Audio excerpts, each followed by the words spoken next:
Welcome to my channel. Today on Crochet 101 we are going to learn how to make a chain stitch and to get started with actually crocheting. So we're going to talk about what you need to begin, how to prepare your yarn, how to make a slip knot, and then we will learn the chain stitch.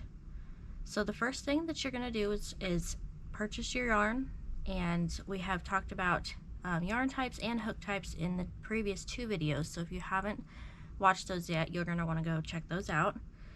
This is a worsted yarn, okay, a DK yarn, and I am using a 5mm crochet hook.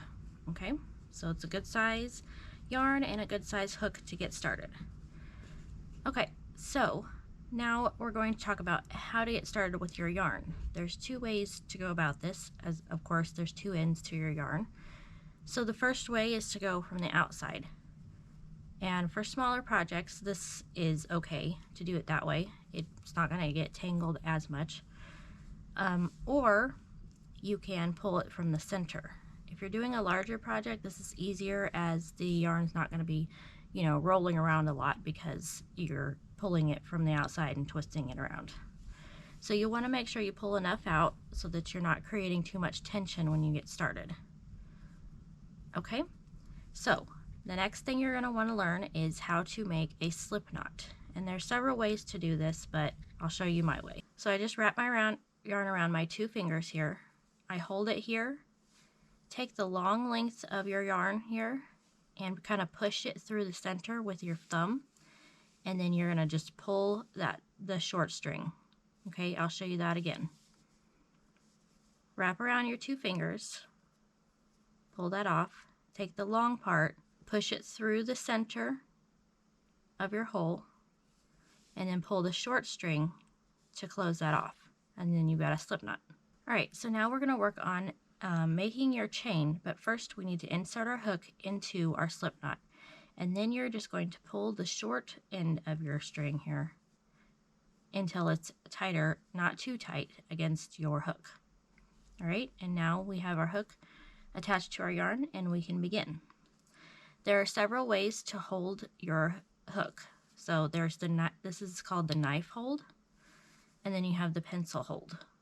I do more of a knife hold myself, but you need to kind of practice on how is more comfortable for you to hold it. And it's going to be the same with the yarn. There's different ways to hold it. So the best way to do is just kind of practice holding it. It makes a big difference. If you're uncomfortable, you're not going to be able to do it as much. So the main purpose here is to hold this part down here, and not too tight, but tight enough to where you create a little bit of tension in your yarn. And then this longer part that you're working with needs to be held up higher so that you can get your hook in here to work, but you have enough tension to where your stitches won't be too tight or too loose. Okay, so let's get started. Now, the first thing we're going to do is we're going to yarn over, and that's when you wrap your yarn around your hook, that's called yarning over, and then you just pull it through your loop.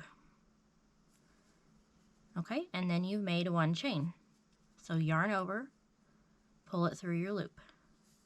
You've made two chains. So it's that basic, but the problem with beginners is either getting that chain too tight or too loose. So you really have to practice holding your hook and holding your yarn to get the right tension. So it will take a lot of practice to get used to just doing this chain here. So that is your chain. So now I'm going to show you some different parts about the chain that you're going to need to know. So you can kind of see that each chain makes a V. So if you're needing to count your chains, you've got 1V, 2V, 3V, 4V, 5V, 6V, 7V, and then 8V. So that's an easy way to count your chains. Okay, and you can see that there's different loops too. So here is your top loop, and here's a bottom loop. And then if you turn it over, there's a back loop as well. And that knowing that will come in handy in future working with patterns and things like that. So as you're crocheting, you're going to want to move your hands up, or your fingers up the chain to hold the right amount of tension as you go. So don't let your hand get super far down here, or it's hard to control it. So you want to move your fingers up as you go, remembering not to hold too tight and not to hold too loose.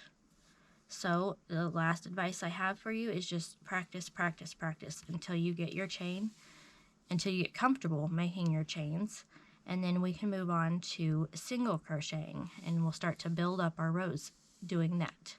I will see you in the next video.